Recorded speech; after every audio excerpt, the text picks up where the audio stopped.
اس دعا کے ساتھ کہ یقیناً آپ خیریت سے ہوں گے اور خوب محنت کر رہے ہوں گے.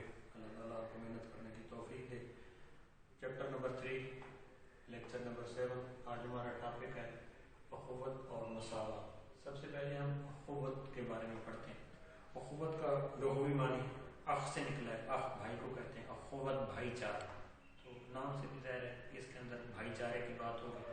تو اسلام سے پہلے جو معاشرے کی حالت تھی اس کی بہت زیادہ اہمیت ہے کہ ہم تھوڑا سا اس معاشرے پر غور کریں, اس وقت پر غور کریں جب اسلام پیغمبر خدا نے اللہ تعالیٰ کا پیغام صدر اسلام میں پہنچانا شروع کیا. تو اس وقت معاشرے کی حالت کیا تھی. یقیناً وہ جو معاشرہ تھا وہ ایک طاقت پر مبنی ہوا, یعنی کہ جس کے پاس طاقت ہوتی تھی تو اس کی ایک زندگی مناسب زندگی تھی, اچھی زندگی ہوتی تھی, اور جو کمزور تھا اس کی کوئی زندگی نہیں تھی.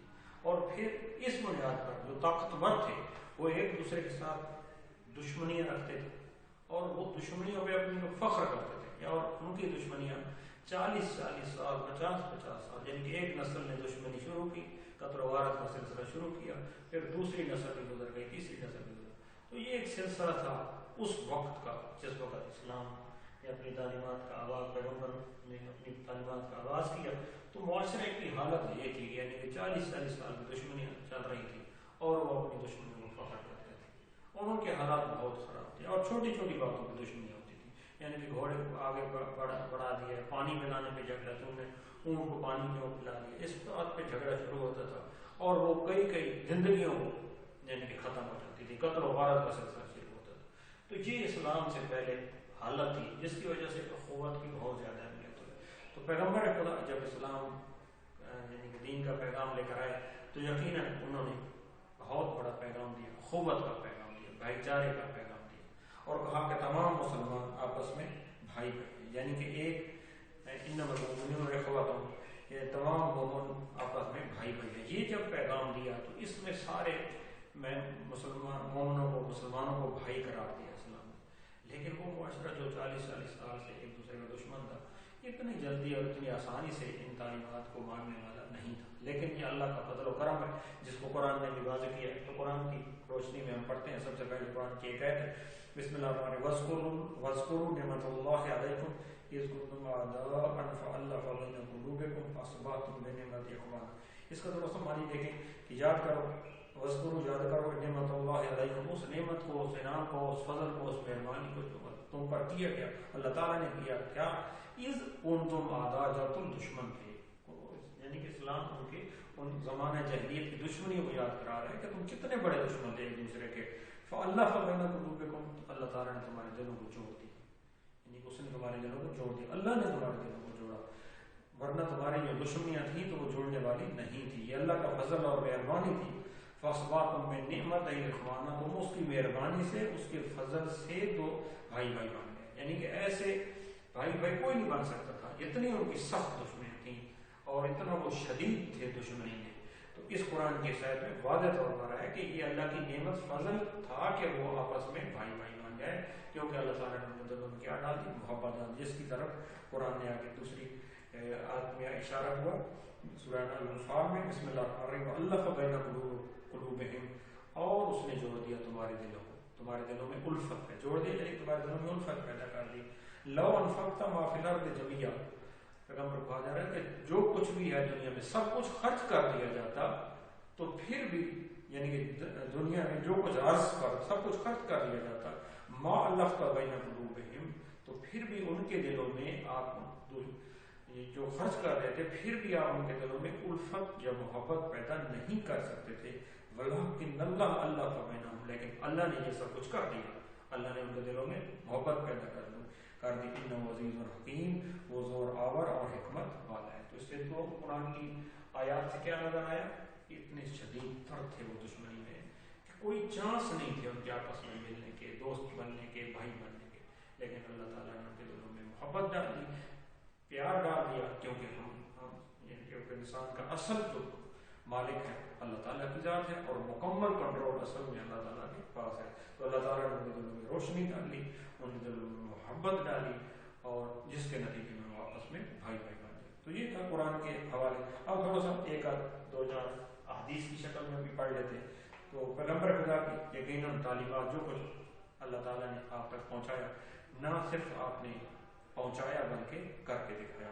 اس سلسلے میں آپ کی حدیث ہے اخوت کے بارے میں، بسم اللہ الرحمن الرحیم، سب سے پہلے لا یؤمن احدکم حتی یحب لاخیہ ما یحب لنفسہ، تم میں سے کوئی بھی اس وقت تک مومن نہیں ہو سکتا جب تک اپنے بھائی کے لیے وہ کچھ پسند نہ کرے جو اپنے لیے پسند کرے، یعنی کہ معیار بتا دیا، پسند بتا دی، یعنی کہ ایک اعلیٰ معیار ہوتا ہے، اس کی بات قرآن کر رہا ہے کہ تمہیں سے اچھا یہ ہے کہ جب جو تم اپنے لیے پسند کرتے ہو نا، تم دوسرے بھائی کے لیے بھی پسند کرتے ہو۔ دنیا میں جو چیز بھی اپنے لیے رشتہ پسند کرتے ہو، پیار محبت عزت پسند کرتے ہو، جو تمہارے لیے تمہیں دوسروں سے ایسی عزت ملے، تم یہ اپنے لیے پسند کر دوسروں کو بھی ایسی عزت دو۔ تم چاہتے ہو کہ دوسرے تمہارے اس طرح خیال کریں، اپنے لیے پسند کرتے ہو، پھر تم دوسروں پر بھی ایسے خیال کرو۔ تو یہ ایک معیار بتایا اسلام نے، تو پھر یہ اس سے اخوت پیدا ہوتی ہے۔ جب یہ ہوگا تو پھر اس میں سیلفلیشنس، خود غرضی ختم ہوگی، ناپرستی ختم ہوگی۔ پھر ایک اور جگہ پر قرآن نے کہا، حدیث میں آیا ہے، بسم اللہ الرحمن الرحیم، المسلم من سلم المسلمون من لسانہ و یدہ، مسلمان وہ ہے جس کی زبان اور ہاتھ سے دوسرے مسلمان محفوظ رہے۔ اب ایزا جو ہے تکلیف انسان کو کن چیزوں سے مل سکتا ہے؟ مین جو سورس ہے، مین جو ذرائع ہے وہ دو ہے، ایک زبان ہے اور ایک ہاتھ ہے۔ تو اسلام نے ان کو کنٹرول کیا، زبان کو بھی کنٹرول کیا، ہاتھ کو بھی کنٹرول کیا، اور ایک مسلمان کا معیار اور ایک مسلمان کی تعریف یا ڈیفینیشن ہی وہ بتا دی کہ مسلمان وہ ہے جس کے ہاتھ اور زبان سے دوسرے مسلمان محفوظ رہیں، یعنی کہ ان کو اذیت اور تکلیف نہ ہو۔ ایک اور جگہ پر ارشاد ہے، بسم اللہ الرحمن الرحیم، پیغمبر کی حدیث، کل المسلم للمسلم حرامہ دمہ و مالہ و عرضہ۔ اس میں کیا بتایا؟ مسلمان کا دوسرے مسلمان پر حرام ہے۔ کیا حرام ہے؟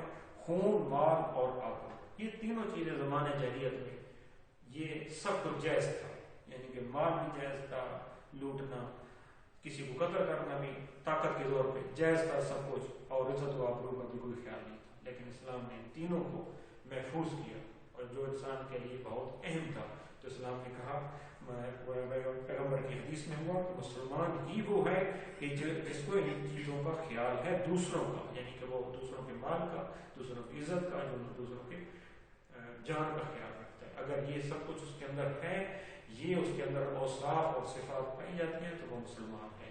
اگر وہ دوسروں کے خون کا پیاسا ہے، دشمنی رکھتا ہے، مال کا دشمن ہے، جان کا دشمن ہے، عزت کا دشمن ہے، تو پھر وہ مسلمان کہلانے کے قابل نہیں ہے۔ ایک اور جگہ پر ارشاد ہے پیغمبر کے، المومن اخو المومن کالجسد الواحد ان اشتكى شيئا منه وجدنا على ذلك في سائر جسده۔ مومن وہ ہے، مومن کا بھائی ہے، ایک جسم کی مانند، اگر اس کا کوئی حصہ بھی تکلیف میں مبتلا ہو تو دوسرا پورا جسم تکلیف محسوس کرتا ہے۔ یعنی کہ اب ہمارا جو جسم ہے، ہماری جو باڈی ہے، یہ پورا ایک جڑی ہوئی ہے، یعنی کہ اگر ہاتھ میں تکلیف ہے، سر میں تکلیف ہے، تو ہم اس اپنے باڈی کے اس اعضاء کو الگ نہیں سمجھ سکتے۔ یہ نہیں کہہ سکتے کہ ہاتھ میں تکلیف ہے خیر ہے باقی تو میں ٹھیک ہوں، سر میں تکلیف ہے باقی تو میں ٹھیک ہوں، پاؤں میں تکلیف ہے باقی تو میں ٹھیک ہوں۔ نہیں، ایسا نہیں ہوگا۔ اس کی تکلیف انسان پورے جسم میں محسوس کرتا ہے، اور اس وقت تک بے چین رہتا ہے کہ جب تک یہ تکلیف ختم ہو جائے۔ تو قرآن نے بھی کہا اور حدیث میں بھی آیا کہ تمہیں دوسروں کی تکلیف کو اسی طرح محسوس کرنا چاہیے۔ اگر تمہارا کوئی رشتہ دار ہے، پڑوسی ہے، محلے میں رہنے والا ہے، کوئی جاننے والا ہے، حتیٰ کہ مومن مسلمان ہے، تکلیف میں ہے، اپنے ملک میں ہے، دوسرے ملک میں ہے، تکلیف میں، آپ اس تکلیف کو محسوس کرو، اس طرح محسوس کرو جس طرح تم اپنے جسم کی تکلیف کو محسوس کرو۔ کیسے محسوس کرتے ہو؟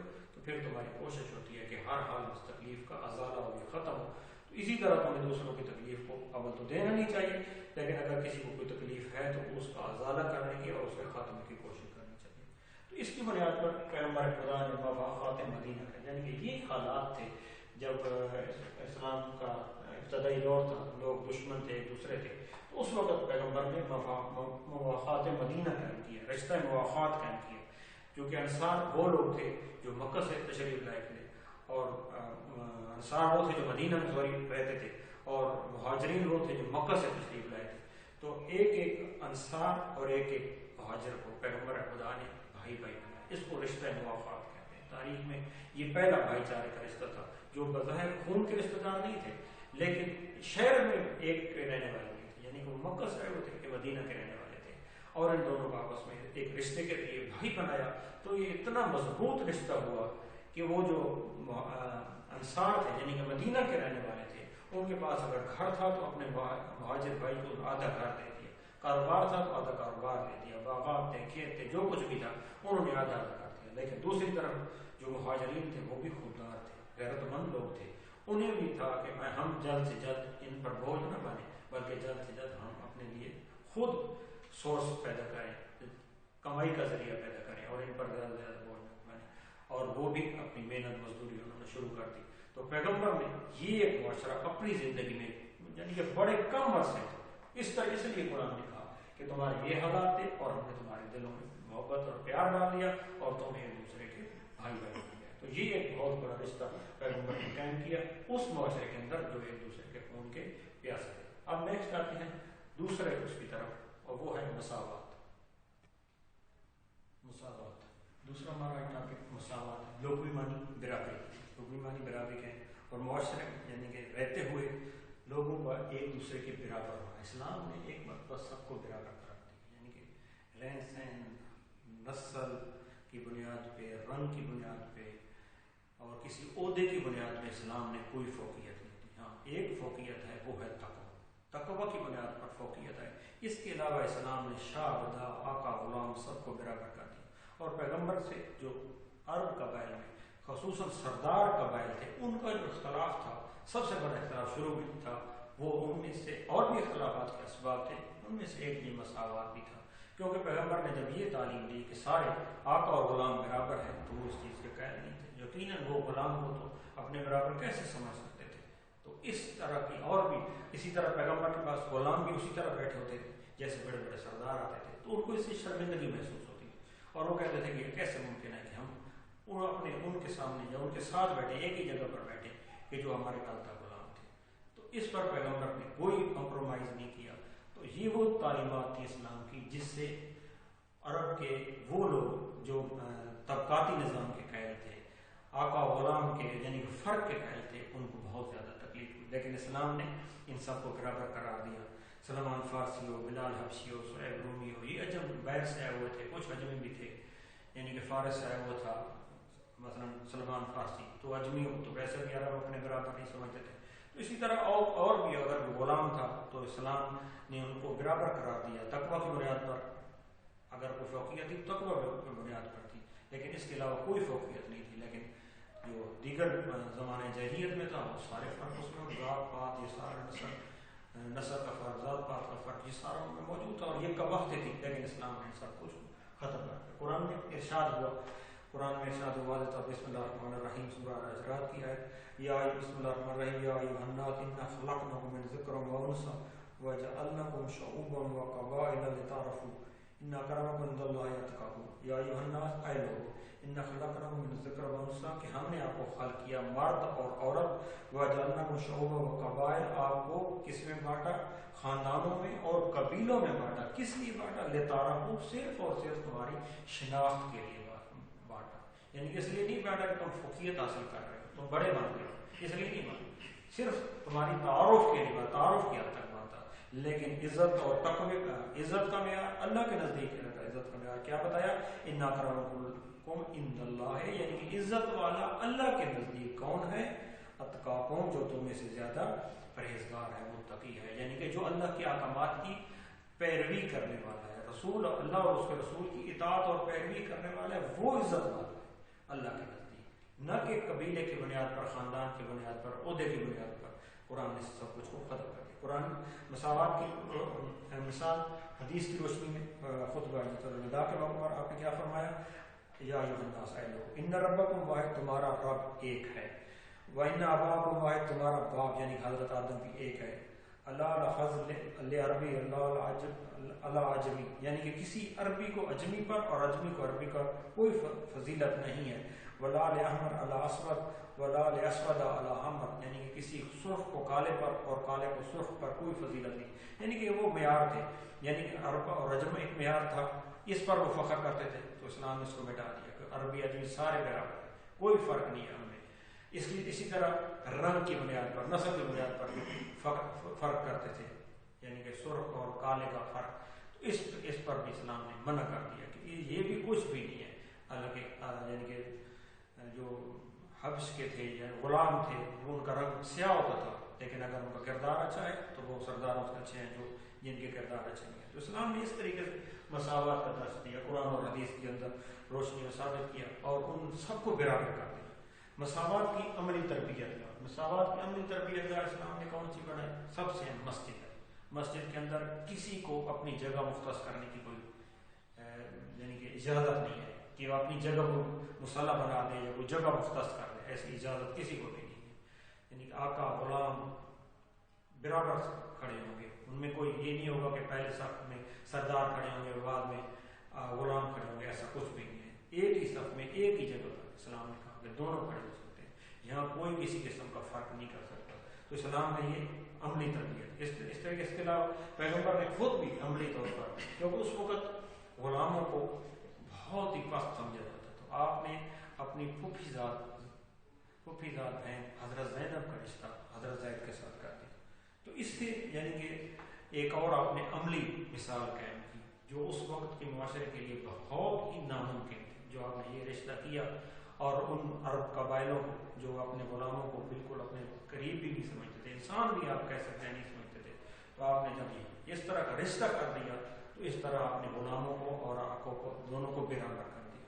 تو یہ ہے اسلام کی تعلیمات مساوات کی روشنی میں، اور آج بھی یہ تعلیمات یقیناً ہمارے لیے بھی مشعل راہ ہیں. اور ہم نہ صرف ان کو، پہلے بھی میں گزارش کرتا ہوں کئی مرتبہ کہ یہ جو سلیبس ہے جو ہم پڑھنے جا رہے ہیں یہ ہمارے اندر یعنی کہ معاشرتی ایک سبجیکٹ ہے، ہم نے اپنے اندر ان صفات کو پیدا کرنا ہے، اخوت کو پیدا کرنا ہے، مساوات کو پیدا کرنا ہے، اور معاشرے کے اندر ان کو ہم نے پریکٹیکل کرنا ہے، اپنی زندگیوں میں لاگو کرنا ہے، تب ہمارا. یقیناً ہم نے اس حد تک پڑھا کہ ہم نے امتحان میں اچھے نمبر لے لیے، وہ ایک مقصد تھا، لیکن میرے نزدیک وہ کم مقصد ہے.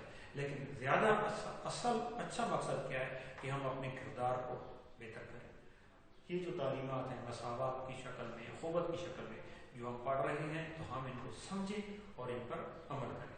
تو یقیناً آج کا لیکچر آپ کے لیے آسان تھا اور کوئی مشکل نہیں ہے. ایک مرتبہ آپ اس کو یقیناً درسی کتاب جو ہے نصاب کی کتاب اسلامیات سے پڑھ لیا کریں اور پھر اس کو نوٹ کی شکل میں زبانی لازمی لکھا کریں، کیونکہ ہر روز میں کہتا رہتا ہوں قرآن کا یہ ارشاد ہے، قرآن میں ارشاد ہے بسم اللہ الرحمن الرحیم علم الانسان ما لم یعلم، کہ ہم نے انسان کو قلم کے ذریعے سکھایا. تو اس سے کیا ظاہر ہوتا ہے کہ جو کچھ آپ یاد کرتے ہیں، پڑھتے ہیں، سنتے ہیں، تو اس کو لازمی لکھا کریں. جب آپ لکھ لیتے ہیں تو یقیناً پھر اس کے بعد آپ کے حافظے میں محفوظ ہو جاتا ہے. اس دعا کے ساتھ کہ آپ محنت اپنی جاری رکھیں گے اور آپ صحت و سلامتی